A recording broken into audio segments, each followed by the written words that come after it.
அனைத்தும் அனைவரும் சிவம். அனைத்திற்கும் அனைவருக்கும் நன்றி. தாய் தந்தையருக்கு நன்றி. அண்ணனுக்கு நன்றி. மூதாதையர் அனைவருக்கும் நன்றி. பச்சையம்மனுக்கு நன்றி. சப்த முனிகளுக்கு நன்றி.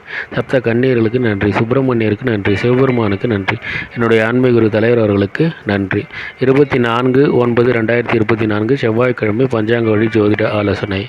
இன்று உங்களுடைய கர்மவினை தீர உடன் பிறந்தவர்களுக்கு உதவி செய்யுங்கள். தீர்க்காயுடன் இருக்க உடன் பிறந்தவர்களுக்கு உதவி செய்யுங்கள். ஆரோக்கியத்துடன் இருக்க அண்ணன் அக்காவிடம் ஆசி பெறுங்கள். பணம் பெருக தந்தையிடம் ஆசீர்வாதம் பெறுங்கள். எடுத்து வைக்கும் காரியம் அனைத்திலும் வெற்றி அடைய உடன் பிறந்தவர்களுக்கு உதவி செய்யுங்கள். தாத்தாவிடம் ஆசி பெறுங்கள். புலிமுகம் பாருங்கள், ஐயப்பன் வழிபாடு செய்யுங்கள். சிங்கமுகம் பாருங்கள், நரசிம்மர் வழிபாடு செய்யுங்கள். இதுபோல் வாழ்நாள் முழுவதும் வெற்றியடைய வாட்ஸ்அப் எண்ணை தொடர்பு கொள்ளுங்கள். டெலகிராமில் ஜாயின் பண்ணிக்கோங்க. அஸ்ட்ரோ ஸ்ரீபாபா எல்லூர் சேனலை லைக் பண்ணுங்கள், ஷேர் பண்ணுங்கள், சப்ஸ்கிரைப் பண்ணுங்கள். நல்லது நடந்து கொண்டு இருக்கிறது. ஓம் ரீங் வசி வசி சகலரும் வசி சர்வமும் வசி. அசி அசி அசி. நன்றி நன்றி நன்றி.